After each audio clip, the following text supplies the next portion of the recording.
Om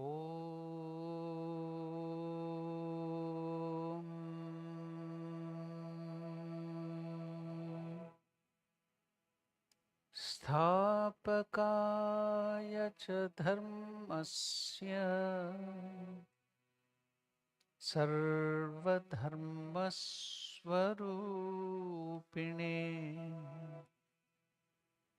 अवतारवरिष्ठाय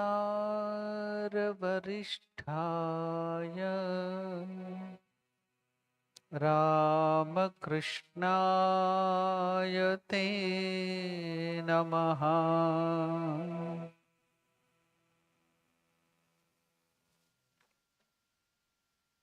Namaskar to all of you. Welcome to the study of Bhagavad Gita. We are studying the second chapter. Before entering to the proper subject, let us chant two verses from the meditation on Bhagavad Gita.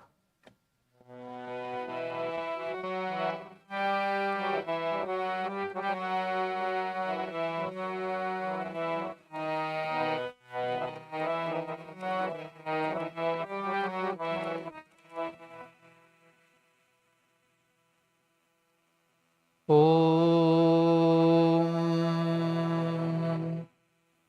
पार्थाय प्रतिबोधितां भगवता नारायणेन स्वयं व्यासेन ग्रथितां पुराणमुनिना मध्ये महाभारतम्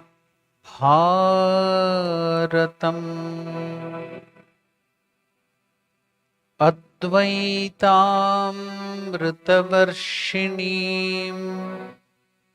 भगवतीम् अष्टादशाध्यायिनीम्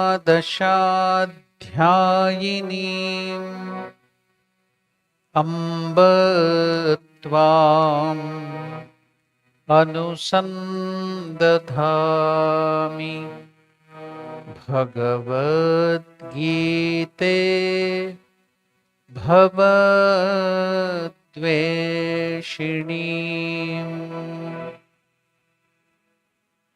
वसुदेवसुतं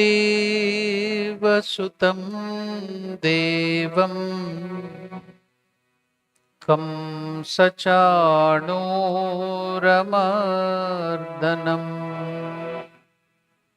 Devaki परमानन्दम्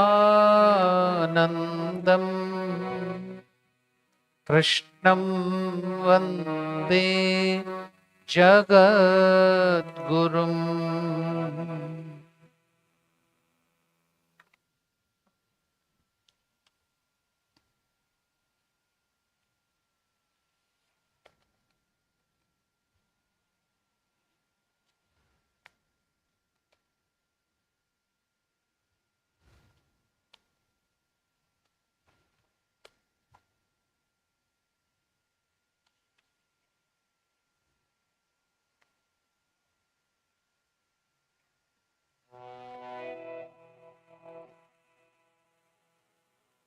We shall chant the 20th verse from the second chapter.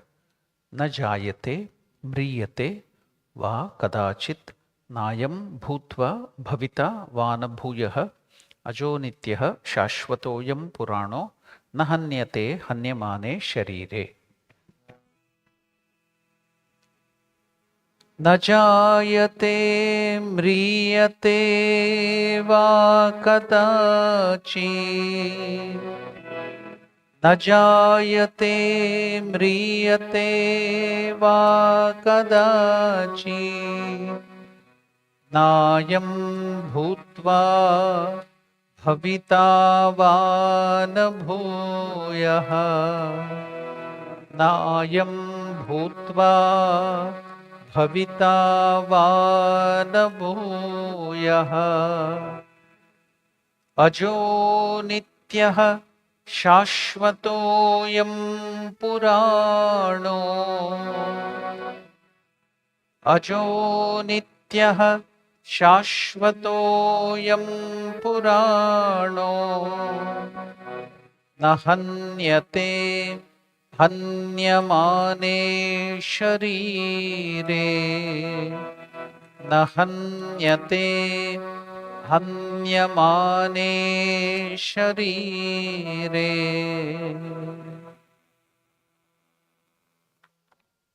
We have studied this verse in detail for many classes. We will now get into the simple meaning of this verse. This self, that is our self, our Atman, our true nature, is never born, nor does it ever die.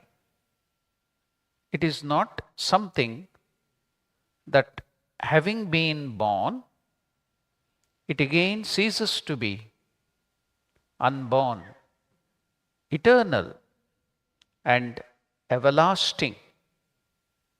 This ancient one is not killed when the body is killed. So,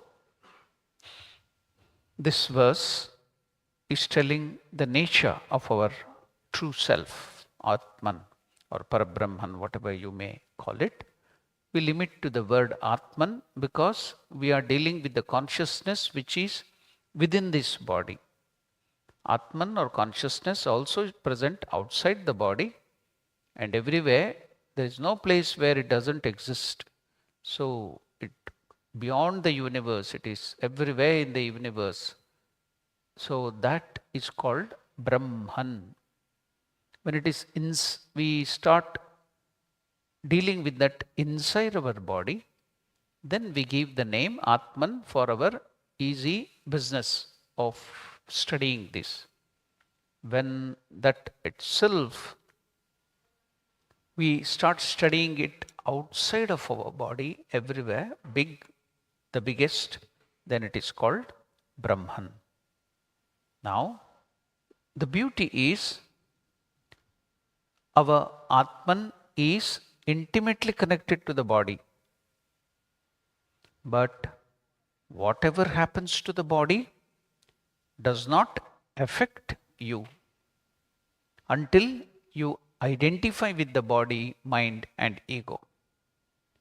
Exactly like we should remember many of the example.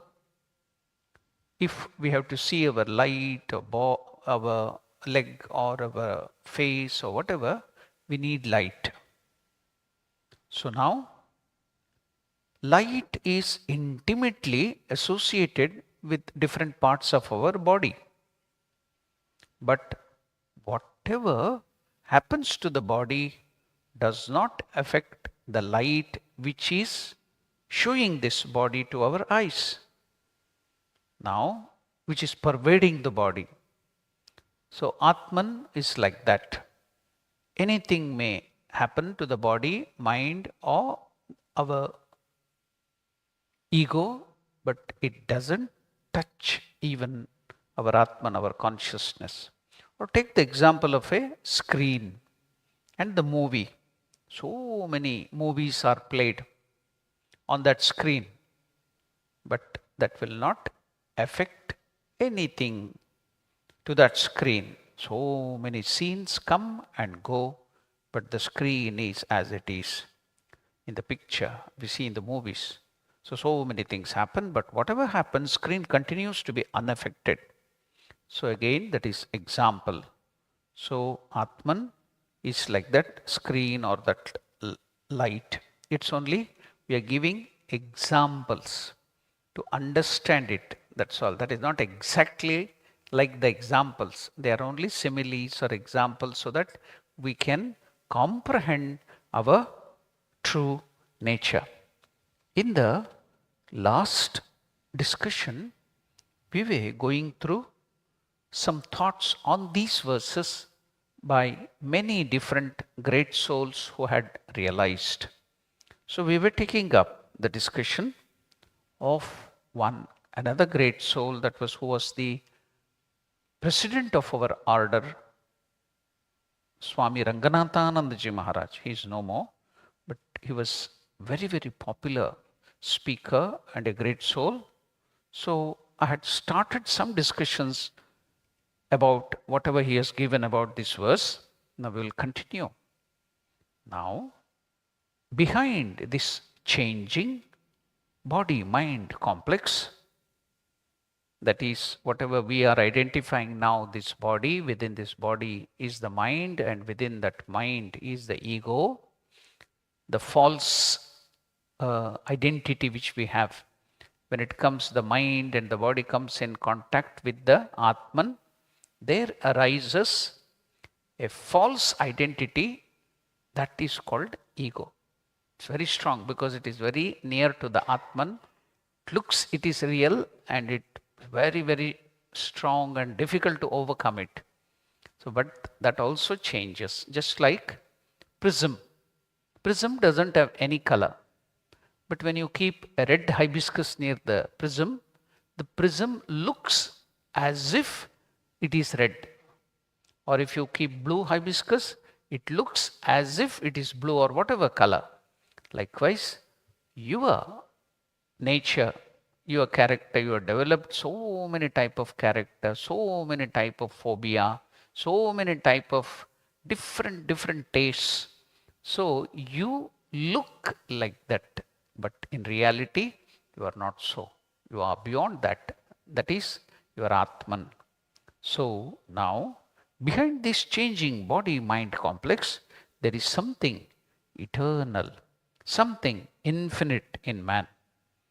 That is the basic teachings of the sages of Upanishads, and also now by Lord Krishna in Bhagavad Gita regarding the human being.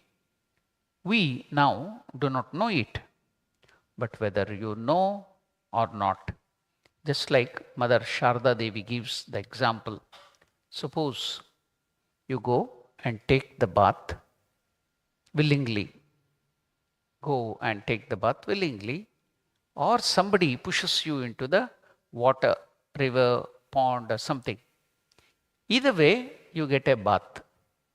Likewise, whether you know about this truth or you are not knowing the truth, knowing or not knowing doesn't make any difference to the truth. For why doesn't it make any difference? For it is the truth. That's why it doesn't make any difference to that, because it is the truth which was discovered and rediscovered, and it has been placed before us for our own. Why has it been placed before us? The scientists, the old scientists, the rishis, the saints, they have discovered it. Not that they have found it new. It was already there. They have discovered it. Now, they have placed it in front of us. Why? So that we can also do that discovery. So that for our own rediscovery, why? What is the use of rediscovering that truth? Because that will help our own redemption. We do not need someone from heaven coming to redeem us. See, this is the saving factor. It is specially stressed in this Sanatana Dharma or Hinduism that you are not sinners. You are not papi or sinners. You are eternal Atman. So that you are that Atman is the saving factor. Whatever might be the sins you have committed, whatever you might have done, can come out of it, because your true nature is Atman, that purity. So, see, that will redeem us. So, our redemption is not built, that is built into us. So, you need not that somebody should come from heaven coming to redeem us. Our redemption is built into us. Then you may ask the question, then what is the use of the avatars? What is the use of the guru? Why do we need a guru? Why do we need an avatara? Yes, I will give you an example. You are a small baby. What happened? You will go to some temple. You will go to some fair or a chariot thing. You are such a small baby. thousands of elderly people have gathered. You are just a small baby now down there, and all the people are there in front of you, everywhere covering you. You can't see anything, whether the chariot or the temple, everything is covered. So you will be struggling to see, you want to see what is happening there. You will go and pull the shirt or this thing of your mother or the father, especially the father will take you. So you'll be pulling the shirt of the father or the pant or whatever, please, I want to see, I want to see. Then father, out of compassion, he will lift you up. You can't see, still he will lift you up. You can't further, he will place you on the shoulder. And then see, you will look at it. You look at that beautiful vision of the deity in the chariot or in the temple. After that, will your father carry you permanently on the shoulder? He will keep you on the shoulder only for maybe 2 minutes, 3 minutes, or 5 minutes. Then afterwards, he will put you down. So again, you will get that, oh, I have seen that wonderful vision, I have to see. Cannot see, you're so short. But after 10 years or 15 years, you don't need your father. But why? Because you have grown. You are overgrown your father. So what is the need of your father or mother? Until you grow and you can see. Likewise, Guru will give only a glimpse of this reality, will help you. Or the avatara or whatever, Krishna or any other this thing. But it is your birthright. It is there within you. You don't need anybody to come. It is already there within you. The Guru or the avatara or the saints will only give you a flash, a jhalak, a flash, so that afterwards you will grow and you will rediscover it. So they have discovered it and kept in front of us. Now we have to rediscover it and get the redemption. Our redemption is built into us. It is built in. So it is not coming somewhere from outside. It is built in. Just like in the computer, they will put a board, Intel inside. Likewise, you can write Atman inside. So they can put Intel inside, but here we can tell Atman inside you. So it is built in us. Our eternal nature as the ever free Atman. So this you should always feel. You are again and again, the moment you leave these premises, you go to the house, you will identify with the old personality, with the old rut and everywhere, and get into trouble. Now here, yes, you are very happy. Why? You are trying to identify with the Atman. So you will feel happy, you have that joy. The moment you go out of this temple, again it will come back. All the things will come back. How? Have you not heard the story which Master tells in the Gospel? What is that beautiful story? Now people will go to Ganga to take a bath. Why? So that the sins will go away if you take bath. Mother Ganga is Aghanashini, who removes all the sins. So the moment you are going towards the Ganga to take bath, all the sins which you have committed will take the form of birds, it seems. Then they will fly away. And they will be perching on the tree or somewhere on the rooftop on the Ganga there nearby. You will go, take bath, sins have gone. The moment you come outside the Ganga, again all that birds will come back and enter you. So, you see, when you hear, when you do the mantra, when you are doing the sadhana, all these thoughts will go away. Come out, back to square one. Punarmushiko bhava. So again, all the same thoughts, same identification will come. So here, again and again, you should know your true nature. I am the Atman, I am the consciousness, I am ever free. I am not bound, I am not this bundle of character, I am not this ego. You can see some people. Usually when I see them, I remember they're just mountain of ego, bundle of that character, nothing else. Ego, my God. What is that identification in the ego? How strong is the ego? They don't want to correct themselves at all. They are completely identifying themselves with the ego. That's why they had to suffer. So much of suffering. And Ramakrishna also tells that beautiful story. What is that? The cow, when it is born, the calf, what will it tell? It will make the sound, Amba.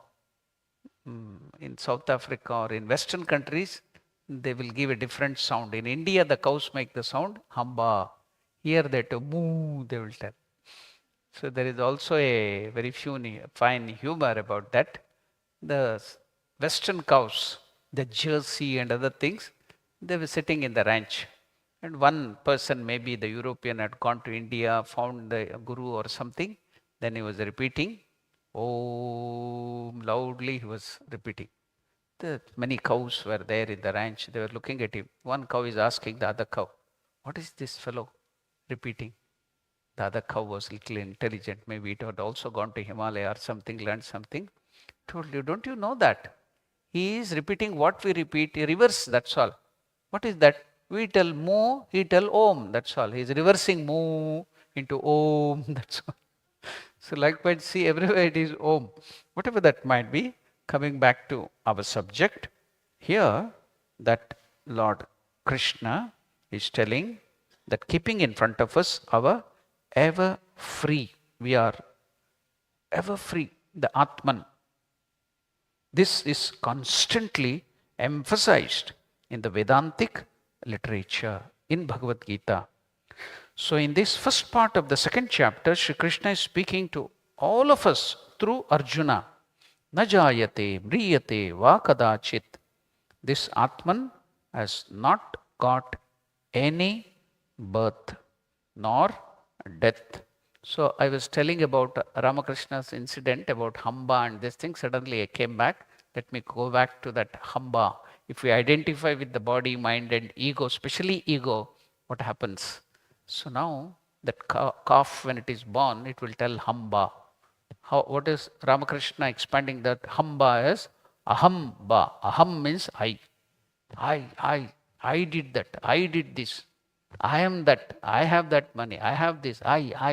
Everything I. So that so much identification with the ego. So this calf will tell hamba. So I. Then the owner of the cow or that this thing, cow herd or whatever, shepherd, will take that cow, tie it, then he will make it to go and work in the hard work in the field. Then the moment it grows a little, he will yoke it to the cart and make it pull so many heavy things. Then it will be given nice beating. Then they will put this nose ring. Human beings are wearing the nose ring and earring in a different way, but the cows are put the nose ring. You know how? They will make a hole like this here and put a ring or a thread so that it can be controlled. Then the thread will come out like this. If you hold it, then that cow will be obedient to you. So it will pull them. It will be paining, terribly paining. And they will punch some mark and number into your ears, injection, so many things. It has to undergo so much of difficulty. Why? It is telling hamba. So it is beaten black and blue in the sun. It has to work. It is put to the the oil grinding machine. Then it is put to the bullock cart. It has to do the plowing. It has to go there everywhere. I've seen in India, they don't want to waste petrol and carbon emission. Even now there is bullock carts. Tons. Your small bucky and other things may carry some 5 ton or 10 ton. But this also, bullock cart, very strong bullocks will be there. They can carry some 5 tons, 6 tons, all provisions will be put in the bullock cart, and 10 kilometers, 20 kilometers, the road that they will load it in that shop, wholesale shop, and the owner will just give this thing, lash, and that cow will start moving, that ox will start moving. So 10 kilometers, 15 kilometers, it knows the way. It walks and walks and walks, and it will come to the house and stand in front of the house. Then the owner will come afterwards, but only the speed will be maybe 2 kilometers or 5 kilometers per hour. So you have to bear with that. You just start, the provision will come in front of you. It will not allow anybody to steal or do anything. That will bring it to the owner's house and it will stand. So it has to toil hard. Why? Hamba, ego, sun, rain or anything, it has to be working. Then afterwards, Even after its death, it will not be given up. It's still staying hamba. So what will they do? They will skin that cow or the ox or something. What will they do with the skin? They will put it to the drums. They will make drums out of it. How is your tabla? How is your drums made out of? It is that skin of the cow only. So they will pull it and create high tension and put it to the drums. They will beat it, dum, dum, again, hamba, hamba, I, it will be telling. It will be beaten again, black and blue. Drums will be beaten. And after that, tabla will be beaten. That is also skin of the cow. Then hamba, hamba, I. Then again, it will be, they will not waste that also afterwards. They will put it to the leather, slippers, shoes they will make. And they will again work it out. So until it is telling hamba, hamba, I, so much of hardship. Then master comes to the conclusion. Afterwards, that skin will be made into the strings or like one wire. Then it will be put to the carding machine. The carding machine, the bed makers, they take cotton and other things and then they will string it with that skin. So they'll put the cotton and string it. It will become soft. The cotton will become soft. After they make it pillow and other things. So when it is strung, the cotton is kept on that and strung to make it a little bit, that carding machine, it will make the sound tuhum, toi, toi, tuhum, tuhum, tuhum, means you. Until then it was telling I. So get beatings nicely. So much of difficulties will come until you tell I, the difficulty will be too much. Then at last, after too much of beatings and difficulties, then that skin will start telling tuhu means, O Lord, not I, but thou. Not I, but thou. Not I, but thou. Then it will get liberation. So until you identify with your ego and get into this world and I did this, I will, without me nobody can survive, without me the family cannot survive, I am the basis, I am doing, I did that, I did this money belongs to me, I, get nice beatings, difficulties will come to you. Moment you give up that identity and identify with the Atman, you are safe, you are insulated, you are safe. Then nothing can touch you. Nothing can touch you. So that story is told by Ramakrishna in the gospel. So here you can see when you identify with the Atman, then you will see Krishna is speaking. Najayate mriyate vakadajis, this Atman, that is you, have not got any birth or death. You are immortal. When the body goes, it is still there. So Shankaracharya, one of the greatest of avatara, just like Vivekananda, he was also considered to be the Amsha or avatar of Shiva, Lord Shiva. So in his commentary of this Bhagavad Gita, of this verse, particular verse, in his commentary in this section, Shankaracharya says, he makes a very bold statement. What is that bold statement? Even God has not the power to destroy self of the human beings. God also cannot destroy you. Why? You are God, you are Atman. Will God destroy yourself? That is the next verse, you will see that. The next verse is almost that. So Shankaracharya is telling that commentary, even God has not the power to destroy the self of the human being. Therefore, Atman in every one of us, even in animals, insects, everywhere, is the innermost self. The only difference is animals cannot realize or understand this truth. Only the human beings have the organic capacity to realize this truth. See? And you are so lucky that you have got the company of good people, ashrama, the gurus and everything. And when you have the organic capacity to realize the truth, the animals cannot, still you are not making effort. Wasting your life on sense pleasures and other things. What a waste, colossal waste of your life. Opportunity given by God after 8.4 million lives, you get this human life. Only in this human life you can understand this, you can realize it. And how are you wasting your time? Again, Ishavasya Upanishad tells, each second, each moment, you forget your Atman identity and identify with this body. It is telling Ishavasya, Te Atmahan, you are committing suicide. Each moment you don't remember God, you think that you are the body, mind, complex and ego. Ishavasya Upanishad tells, committing suicide. You need not drink poison, you need not take a thread and hang yourself, or you need not go and jump in front of the train or into the river or anything. Don't remember God, then you are committing suicide. That moment, every second you remember God, it is festival. It is Mangalakari, auspicious time.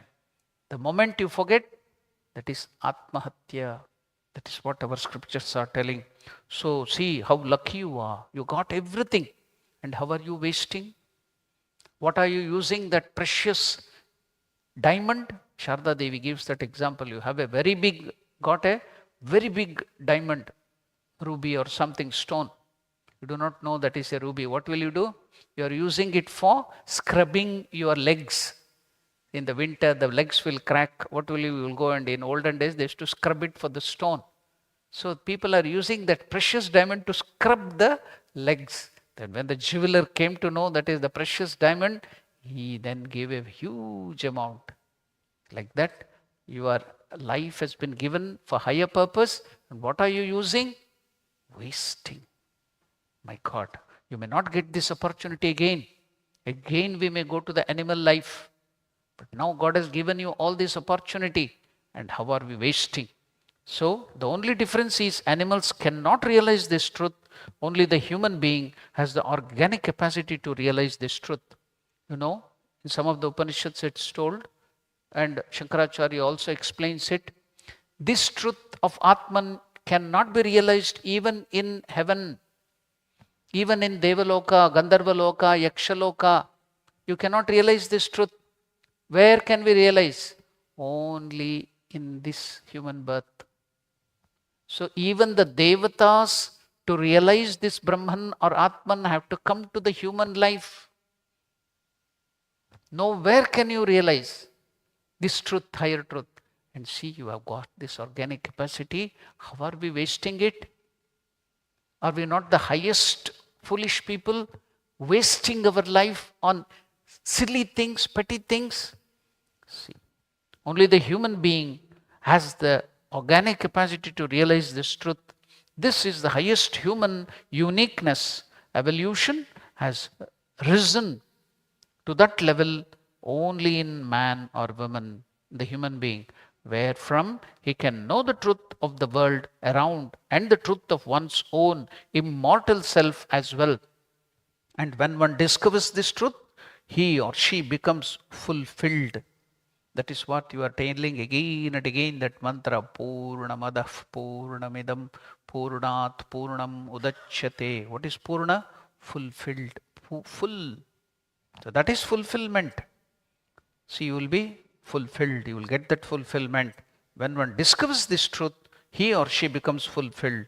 For the whole journey of evolution at the human stage is towards this discovery. Ultimately, the human being discovering one's own true nature as the immortal, no death, and infinite, biggest, highest Atman, in which the whole course of evolution finds its fulfillment. There only is the true fulfillment. And see, even in Greek, even in that country, this is the message of ancient Greece. Also through its great oracle of Delphi. You might have heard the oracle of Delphi. What is it telling? In ancient Greece, also through its great oracle of Delphi, what is it given? Man, know yourself. Man, know yourself. So if it is told to man, then women should not think, oh, it is told only to man, not for us. No, man means you are also included. Man and woman, human being. So, man, know you thyself. You may know about the stars, the earth, about this and that. You have come to float in the water like a fish. You have come to fly in the air like a bird. You have landed on the moon. You are going to the Mars. But so many things you are learning, but you have never learned your own self, about yourself. Have you tried to learn about yourself? You have learnt everything. Go in the water, go to the bottom of the sea. Who have seen so many people having marriages under the sea, it seems. Scuba diving. No other work to do, you see. You can't realize you are Atman and do the sadhana, going do the marriages under the sea, it seems, under the ocean. What foolishness! Can you think of any other foolishness than this? Instead of putting the rope to the neck and jumping, they will put their rope to the leg and jump. Bungee jumping, it's bungee jumping. No work to do other than that. No higher thing to do. No work to do, they will go and do all these things. So, we have discovered so many things in science, but you have not discovered yourself. Man, know thyself. You may know about the stars, the earth, about this and that. They are all welcome. But the greatest knowledge you can get is about yourself. When you know your true nature, that you are the deathless, ever pure, unborn, etc., what a big change will come in your life and in your dealings with others. When you have known about your true nature, then you cannot see fault in others. You will see that same Atman or consciousness in others. That is the pinnacle which Mother told, my dear child, if you want peace of mind, do not find fault in others. Nobody is a stranger. The whole world is yours. Make this whole universe your own. That is the idea. When you realize your true nature, then how can you see bad outside? I gave that example during the Krishna Janmashtami. What is that? Krishna gave the task, project work for Duryodhana and Yudhishthira. The senior most among the Pandava, he was called the Dharmaraya, the king of righteousness. Yudhishthira, king of righteousness, he was called. Dharmaraja. Yudhishthira is another name. So he was given the task or project work to go find a bad guy in this universe. So he went in search of a bad guy. Then Duryodhana, the eldest of the Kauravas, the worst villain, man of ego. So he was given the task by Krishna to go and find, the project work was to find a good man. Both went, searched and searched. They went around the world. Both of them were unsuccessful. Yudhishthira, the eldest of the Pandavas, could not find a bad man. Duryodhana could not find a good man.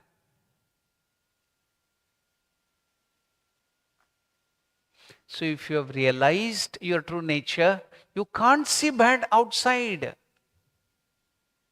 How can you see bad outside when you have realized your true self? You can't see bad outside. You see bad outside because bad is within you. I've given that example also earlier. What is that? Suppose you have a cup full of coffee, full to the brim, and you're holding it about to sip, completely full. Somebody comes and bumps you. What will happen? What will spill? You will immediately tell coffee. No. If tea would be there, tea would have spilled. If some fruit juice would have been there, fruit juice would have been filled. So, your cup, your heart, your mind, your subconscious mind, if you fill bad things, negative things, finding fault, all that into your system, into your heart, then when you bump, when there is challenges, when there is difficulty in life, only those things will come out. If you have filled love, service, goodness, purity, then in the time of challenges and difficulty, that will come. So what is coming out is what you have filled in. If you eat radish, can you belch nectar? If you eat radish, you will be belching radish only. You can't belch nectar if you eat radish. Likewise, if you fill in all these negative things, how can you see the Atman? If you realize your true nature, Atman, how can you see bad outside? You can't see bad outside. Duryodhana could not see good outside at all. No one single good person he could find on this earth. Dharmaraya, on the contrary, could not find one bad guy in this earth. Why? He has filled up only good thing in him. So please find out what you have filled and you will see the same thing outside. If you don't have bad, how can you see bad? See now, we'll see these are all the advantages of knowing your true self, knowing this Atman. These are the advantages. So the greatest knowledge you can get is about yourself. When you know your true nature, that you are deathless, ever pure, unborn, etc., what a big change will come in your life. And very important is in your dealing with others. You will see the Paramatman, the consciousness in others. You can't see the bundle of character, bad character in them. That they may be ugly, they may be poor, they may be illiterate, they may be diseased. You will see only that Atman which is within you, outside, without also. You cannot see anything else. So no, then you will see your dealings others will change. And what happens? All crime, delinquency, all pettiness and meanness will vanish from human life. See? You're crying, everybody go, oh, crime in South Africa, crime in South Africa, where there is no crime. Because you have within, that's why it's spilling out. Help other people with your all saving. That is what in some of the Bhagavad Gita, next you will come to know, Krishna is telling, I call him a traitor or a thief who has earned money and cooks for himself and eat himself without sharing with others. I call him a thief. Krishna tells, you might have earned it, hard work. You might have done the hard work, and if you are just eating for yourself, if you cook and eat yourself without sharing with others, Krishna tells, I call you a thief. You should share with others, Krishna tells. Afterwards it will come, I'll explain that later on. So now, if you share and enjoy everything, share all the good thoughts, share all your food and riches with others, where will there be crime? Where will be the crime? I've seen in Australia, I had been to Australia. At that time I saw there was no compound, there was no security, there is no security company. After seeing South Africa, so much of crime. Security is a business. Everywhere, that security, this is protected by that security, RSS security, KGB security, everywhere security, compound, electrical fencing. So much of money is spent of this. Why in Australia it was not there? There was no compound at all. The house door is open. Why is there no crime? I asked. After seeing South Africa, after seeing Australia, I saw that. Now crime is coming. Why the allowed immigration from the Middle East and other people? Now the crime is coming. Why was there no crime? The government was taking care of the poor people, free medicines. It serves everybody. It takes from the taxes and serves the people. Even if he's jobless, he will be given some money. So a lazy person, a drug addict, he gets something and he will be sleeping there. Let the sleeping dogs lie. Otherwise, if you wake it up, it will come and bite you. So those drug addicts and other things, they get something, they sleep. They will not commit crime. No crime. I've seen the difference. Why? You are not sharing with the poor. Only you and your family want to enjoy. You don't want to share it with others. I have seen the example here in your South Africa. Where is it? Go to Chatsworth. Welbedat. What is that Swamiji? His name? Ramakrishna. He did his ashram there. What did the government do? put in the settlers around him. So there was all the problem. Swamiji didn't run away. What did he do? He started serving the people, the black people around them who were settlers. He served them. Even now, go and watch it. I have gone and seen. He serves them, gives them food, education. He have sent some of the people even this thing to USA to study, higher studies. I've seen this myself. It is not second-hand knowledge. He gives them food. He personally takes care of them. And during the riot recently, not one attack on that ashram and those people there. He's in the midst of the settlers. Not one attack. No thieving, no stealing. Why? They know he's doing good for them. No stealing. Why in other places? You don't want to share. You are selfish. So crime, what you sow, you reap. See the difference yourself. Let us now come back to Atman. We are going away. Okay, we'll come back again. When you know your true nature, that you are deathless, ever pure, unborn, etc., what a big change will come in your life and in your dealings with others. All crime, delinquency, all pettiness and meanness will vanish from human life. See? So easy path is there. We don't want that. So a little attention to this subject is absolutely essential for every human being. Fortunately, today this modern civilization, after 200 years of study and external world, science and everything, completely it is relegating human being or man to the backyard. They are making human beings as computers and machineries and robots. Instead of making them human beings, knowing their true self, the human beings are trained to become robots and computers and machineries. After these 200 years of science, what have you done?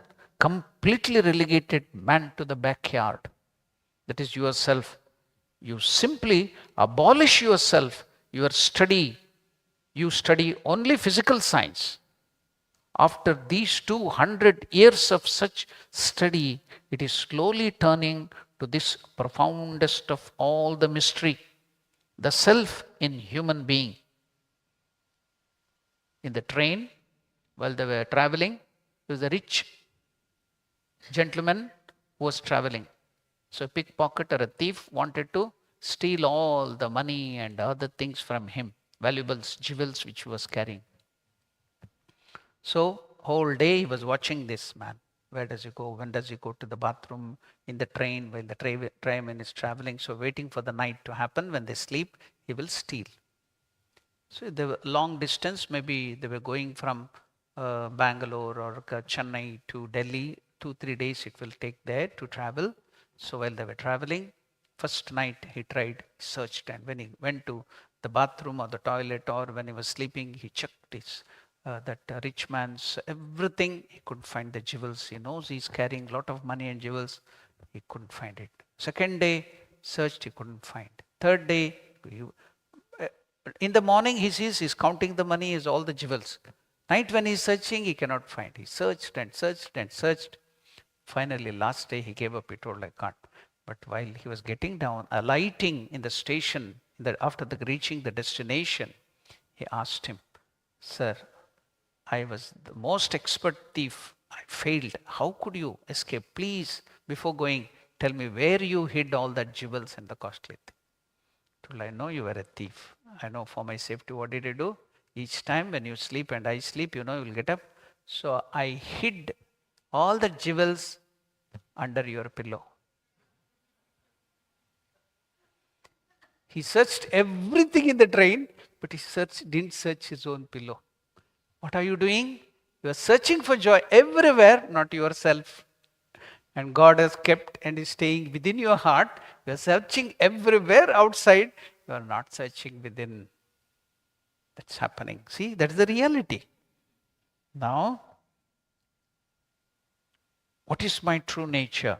After all 200 years of such study of the science, it is now slowly people are turning towards this profoundest of all mystery, the self in human being. What is my true nature? I see, I understand. Even I understand the world. Both. Let us study both things. Give equal importance to both. What is the nature of this I which can have this power? This is the remarkable thing. What is the nature of this I which can have this power? So various hints and suggestions have been put forth by many distinguished scientists in pinpointing the significance of this new area of study. What is that new area of study? There are so many branches of study. Is there any study of human beings, his true nature? That is Upanishad.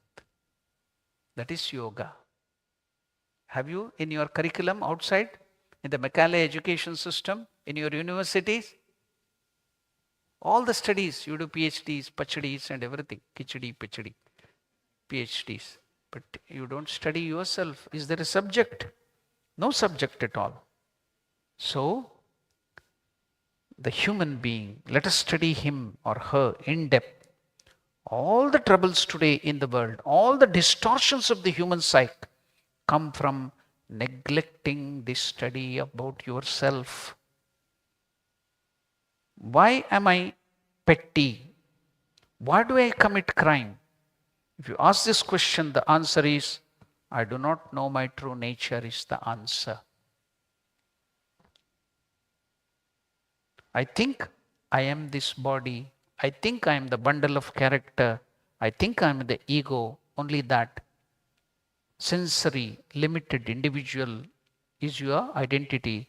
This petty ego which is tied down within this genetic system. I do not know my true dimension. Therefore, these verses of Bhagavad Gita, what we have studied in the second chapter, they are dealing with your true nature. This is to be studied in detail in the universities. And what are you doing? Being Indians, the Christians study the Bible, the Muslims study the Quran with so much of faith. And what are you doing? Do not know one verse of Bhagavad Gita. You do not know one shloka of this thing. Is it not a shame being born in such a great religion? Harshanji used to tell one incident, a real-time incident. One of the students from India, he went to USA for PhD, doing his PhD. And the professor there, who was guiding him to do his PhD in that science, particular subject of science, he was very happy because he was studying Bhagavad Gita sincerely. He told, I'm now getting an Indian student. He thought that they're all experts in all these subjects. So when he comes, I can study from him. I can give my knowledge of science and I can study Bhagavad Gita. When he came, he told this boy who had come to do his PhD after his master degree, what do you know about Gita? What was the reply? The true thing I'm telling, it's not a joke. It's all of us, it's the same thing. He told, what do you know about Gita? He told, I don't know the girl by the name of Gita. I don't know any girl by the name of Gita was the answer. It's the same case with us. Not studying. Okay, now you are at least to some extent doing that. And see the number of attendance to study yourself. And go and see in the houses the attendance in front of the TV, watching the serial, watching the ugly things. I'd seen some, when I went to some of the center, I don't want to say, tell the center and the name. That person did come to the spiritual retreat or the children's cultural festival. I asked him, why? Swamiji, what is that cricket match which happens in India? IPL or whatever that PL. That match was there. India, Australia or India, South Africa match I was watching. Okay, what was your husband doing there? After that, he could have come after that. No, he was chanting Hanuman Chalisa so that India will win.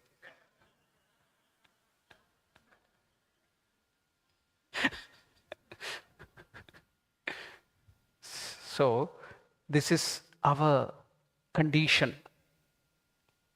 So, we are identifying with this sensory limited individual, this petty ego which is tied down within this genetic system. Therefore, these verses deal with this central theme of the Vedanta, that is studying your true nature. First, we study the world outside, then we study the human being who studies that world. One of the Upanishad, Kena Upanishad, the very first question. What is the very first question the disciple who comes to his master guru is asking in the Upanishad, the Rishi? Kasminnu bhagavo vignatam sarvam idam vignatum bhavati. What is the meaning of that? The question, very first question in that Upanishad is, I don't want to know all these things, variables. I want to know Kasminnu bhagavo, by knowing which? By knowing one, I should know everything. So teach me, give me that knowledge. What is that? Kasminnu bhagavo vignatum sarvam idam vignatum bhavati. By knowing one, by knowing which, I will be knowing everything in this world. Give me that. I don't want other things. What is that? Your true nature. If you know your Atman, your consciousness, then you can know everything in this universe. Why are you wasting your time on these things? Okay, for the sake of stomach, food, earning food, you have to do something, look after your family. But after that, at least now can't you turn towards your studying, you fulfilled your desires, finished, had children, everything is over. At least now can't you seriously turn towards the spiritual life? Know your own true self. No, can't come out of it. What a pathetic condition. So, then we study the human being who studies the world. The human being, the observer, a wonderful word in modern science, which is the nature and the state of this observer, the witness who experiences this world. We are now compelled to turn our searchlight onto the observer in physical science in its nuclear dimensions, where observation changes the nuclear phenomenon. Oh, you have discovered, what is that? Microscope, electronic microscope, telescope, electronic telescope. Oh, you put and look at it. What do you want to discover yourself? Only meditation. Close your eyes and watch yours. That's all. No instrument is required. No microscope is required. Sit and meditate on your true self. That's all. You don't want. You want to find electronic telescope, electronic microscope, and go and look at it.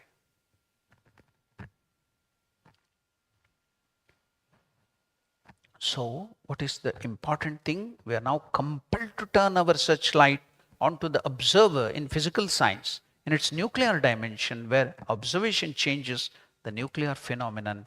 Even the name of psychology is changing. One of the psychologists has called psychology the psychology of being. Earlier, what was your Freudian, Jung and other things, the psychology? It was studying only the diseased mind. But what is the study of yoga and Vedanta? Supermind. Our rishis, munis, our saints, we have studied the supermind. And that is yoga, that is Vedanta. And what is your study? The diseased mind. You will give some term to everything and give some tablets, antidepressants. There you finished. That's all. You study the diseased mind. Why can't you study the healthy mind? Then you will not get the disease at all.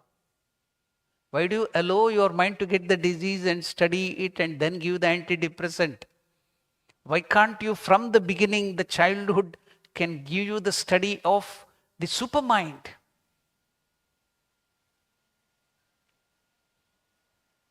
So, one of the psychologists has called this psychology of the being. We have behavioral psychology, we have depth psychology of Freud, psychoanalysis, all these were there. But Abraham Maslow, the American psychologist, called this new branch, the psychology, in his book as psychology of human being. What is this self of human being? From which alone all knowledge comes. That is the first statement of Upanishad.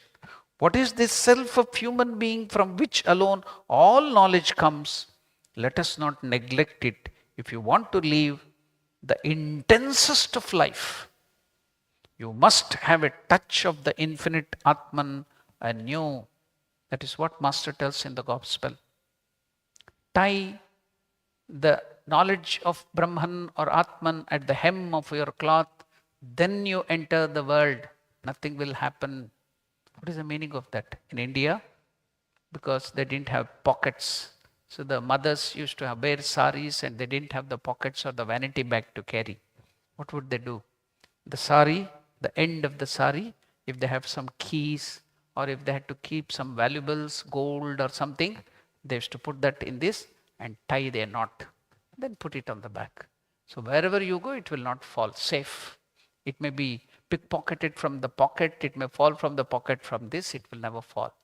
So using that analogy, Master is telling, tie this knowledge of Brahman at the hem of your cloth means you realize that after that jump into the world, knowing yourself, jump into the world, then the world cannot touch you. Then the world can't trouble you.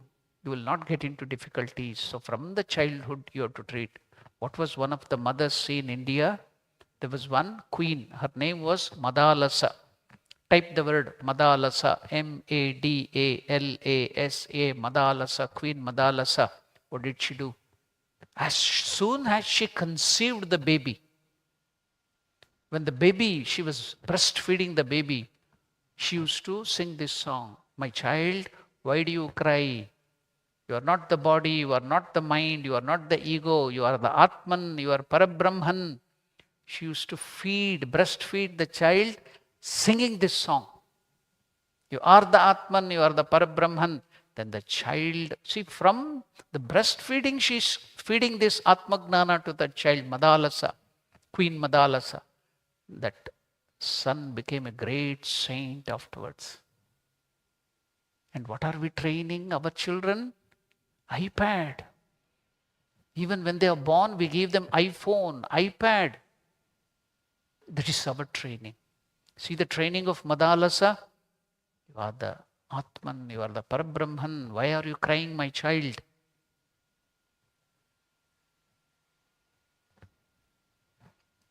What is the self of human being from which alone all knowledge comes? Let us not neglect it. If you want to live the intensest of life, you must have a touch of the infinite Atman anew. This represents a new dimension coming in the Western psychology, and we Indians are neglecting it. Even though it is in your backyard, it is there in the form of Bhagavad Gita, you are neglecting it. The West is taking up a new subject that's come. What is that? Neuroscience. That's the whole same thing. The pranayama, they will give the name breathing techniques.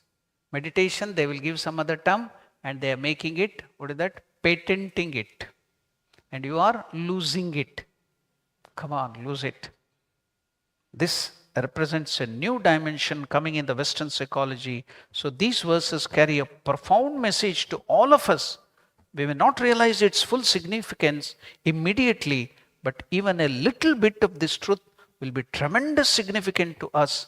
Greater fulfillment, greater peace will come out of that study. That is the importance of these verses. And so we will go to the next verse. So there also it is very beautiful. The next verse is also very beautiful. We'll go to the next verse. We will chant the next verse and know the simple meaning. Another statement of Vivekananda, I have narrated it earlier. What is that? Tell the common man, everybody, spread it to everybody. Not only to the elite, educated, tell to the common man, everybody, that you are Atman, the knowledge of Atman. What will be the use? A scavenger will be a better scavenger. A sweeper will be a better sweeper. A cook will be a better cook. A lawyer will be a better lawyer. A doctor will be a better doctor. If he comes to know that he is the Atman, give the knowledge of Atman, tell that you are the Atman, Swami Vivekananda tells. What will happen? So, Krishna will tell what is going to happen in this beautiful next verse. Let us study a little and then do the detailed study in the next class. The 21st verse, please repeat this after me. It is Veda avinashinam nityam ya enam ajamavyayam katham sapurushav partha kam ghatayati hantikam. Lord Krishna is asking the question to Arjuna. What is that? Veda vinashinam nityam Veda avinashinam nityam ya enamajamavyayam ya enamajamavyayam katham sa purushav partha katham sa purushav partha kam ghatayati hantikam kam ghatayati hantikam. What is Lord Krishna asking Arjuna? Veda, know about this Arjuna. Veda avinashinam, indestructible, your nature. Learn about this Arjuna. Veda avinashinam nityam ya enam ajam avyayam.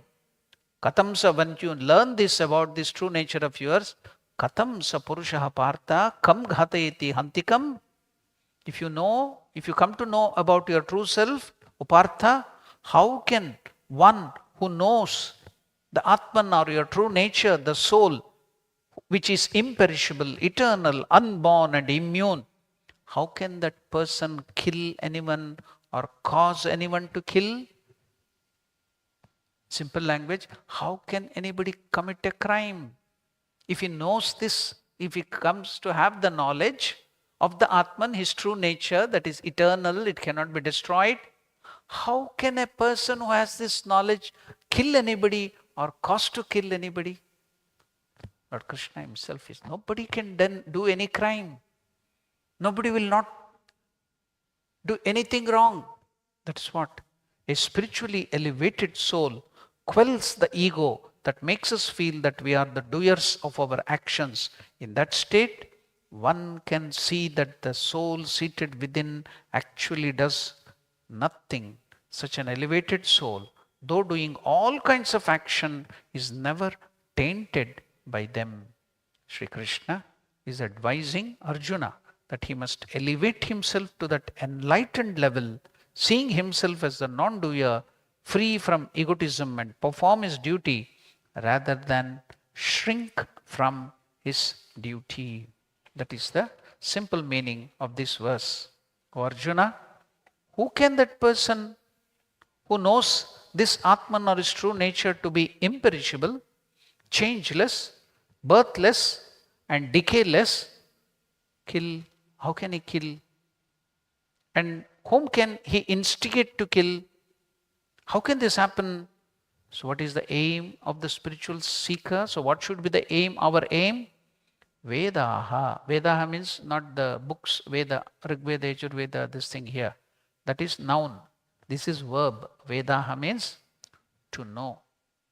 Here the word Veda does not mean the Rigveda, Yajurveda, Atharvana Veda, Samaveda.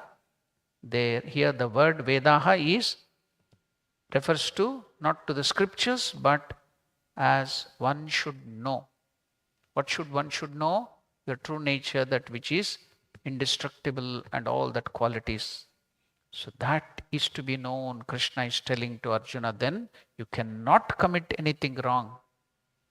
And what type of Atman that you are, your true nature is to be known? You should know that you are avinashinam, indestructible, nityam, eternal, ajam, unborn, avyayam.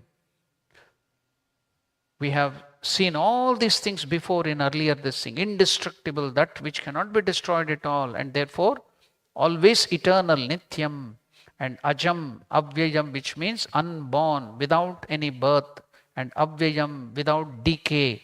The body may decay, but you can't decay, no old age, etc. So such an Atman one should know. That is the thing which you should know, not all the ugly things you are trying to know. You should know this. Krishna is telling. That is about your true nature you should know. So such an Atman, one should know. That is the aim of any spiritual seeker. Now here, this knowing involves two stages. What is that? First stage, you have to separate your body, your mind, your ego from your true self, that is Atman, the consciousness. Because we are now thinking that we are body, mind, and ego. So you have to separate it. That is the first step. This consciousness, you are thinking it is an integral part of the body. You have to first understand this consciousness or Atman is not an integral part of the body. Though it may be present in it, but it is not of it. But it is an independent entity. Just as we should remember that example, light is not an integral part of the hand or any part of the body, but without the light you cannot see your hand. So is it connected to this hand? No. But without light you can't see that. So it is not integral part of the hand. Life is on the hand. It is intimately, or light is on the hand. It is intimately connected to the hand. But light is a separate entity. In the same way, your Atman or your true self, your consciousness pervades this body, pervades this ego, pervades this mind. It is intimate, but it is not integral part of the body. So you have to separate it now. You should know that it is a separate entity. This is the first stage. And having separated the body and the consciousness, the next aim is asking the question, which one of these two I am? Am I the real or the unreal? Am I the Atman or this body-mind complex? You have to ask yourself, which one of these two I should claim as myself? Until we come to Vedanta, which one was the one which we were claiming ourselves as? We have been until now for many, many lives claiming that we are the body, the mind and the ego alone. It is a very vehemently claimed thing. At least if it is so precious, if it is so fine, but it is decaying matter. We are so enamored of our body, obsessed with its perishing body. I don't know whether it is in Greek history or in Roman history. There was one boy who had a very handsome face. He was so beautiful. He was enamored of his own beauty. So they can't find mirror everywhere. So he used to see his own face always, watching his so handsome face always, used to be enamored. Wherever he goes out, in the reflection of the water, he used to see his face. He was enamored of his beauty. Then afterwards, he started growing old. Then the beauty was, the handsomeness was changing. So he thought he will become old and he will lose that beautiful face or the handsome face. Then what did he do? He committed suicide. It's there. I don't know whether it is Roman history or somewhere in the Greek history, whatever that might be. So here we are so enamored and obsessed with this perishing body, which we are now claiming as ours. Therefore, what is our aim now? Dropping this claim. Drop this claim on the body, your mind and ego. Then what should we do? Claim your consciousness or Atman as yourself. This is the biggest and toughest shift on the part of the spiritual seeker. Even understanding relatively is easier, but the shifting of this I from the matter bundle to the consciousness alone will take a lot of time. That is meditation. That is nididhyasana, which I have to separately sit, look at the body, go on telling again and again that this has been a temporarily borrowed from external matter, this body, mind and ego. Just like ice in one area solidifies and becomes an iceberg. Even though iceberg appears to be separate and different from the body, what is the reality? What is the iceberg? It is nothing but water, born out of the water, floats in water, and we do not know when it will get dissolved. Similarly, this matter portion, this body, mind, ego, It is just like that iceberg called physical body, which can melt at any time and merge back into the five elements, Panchabhutas. Panchabhutebhyah jatam, and Panchabhuteshu vishishyate. Therefore, the body belongs to the matter. But I am consciousness. You have to claim that, you have to shift that I, which is in the body and which is outside the body. Let us now claim that is which is in the body, which will survive the dissolution of this body. So, this training of shifting the I from the matter to the consciousness is called nididhyasana. That leads to real meditation. Shravana, manana. You have heard it now. Manana, you have to cogitate on this. Then when you shift your I, now you should start thinking you are not the body, you are the Atman always. That is nididhyasana. That is meditation. It will lead to dhyana. That is true meditation. Training in shifting of I from matter to consciousness, from the real, no, from the unreal to the real, from changing anatman to the changeless Atman, from the inert bundle to the consciousness principle. This shift training is called nididhyasana. That will lead to real meditation. That is the stages in the Vedanta. What is that? Shravana, Manana, Nididhyasana. What is Shravana? Hearing. You've heard about Bhagavad Gita. You have chanted. All these days you are hearing. Manana, then you have to think of it, meditate, cogitate, chewing the cud. I have told that. Then Nididhyasana. Now you have to shift. Now you have to start practicing it from this second, that I am not this body, I am not the matter, I am not the thought, I am not the character, I am not this, I am the conscious principle. Again and again, those old character and nature bundle of things will come and pull you. Again and again you come back and shift your to the I, Paramatman, I am the Paramatman, I am the child of God. That is called ripe ego by Swami Ramakrishna. This identifying with the body and other thing is unripe ego. Kacha ami, paka ami. Ripe ego, identifying with the consciousness, with God and everything good. Okay, we shall now close our conversation with one of the meditation or shloka, a verse of Bhagavad Gita. But please remember that shift of I, nididhyasana, start practicing it from today, that you are the Atman, you are the conscious principle, you are the child of God, you are Atman, you are Parabrahman. Om Mukam Karoti Vachalam Anghum Langhayate Girim Yat Kripatamaham Vande Paramanandamadhavam. Om Shanti Shanti Shanti. Harihi Om Tat Sat. Sri Ramakrishna Arpanamastu. May think it's so difficult. How can I shift my I from this ego mind complex to Atman? Very, very difficult. Now the last verse is telling it is possible. Even the lame can jump the mountain. Even the dumb can become a eloquent speaker. How? Yat kripa tamaham vande paramananda madame. If you have the grace of God, if you have the grace of your Guru, even impossible can be possible. That is the last verse you chanted.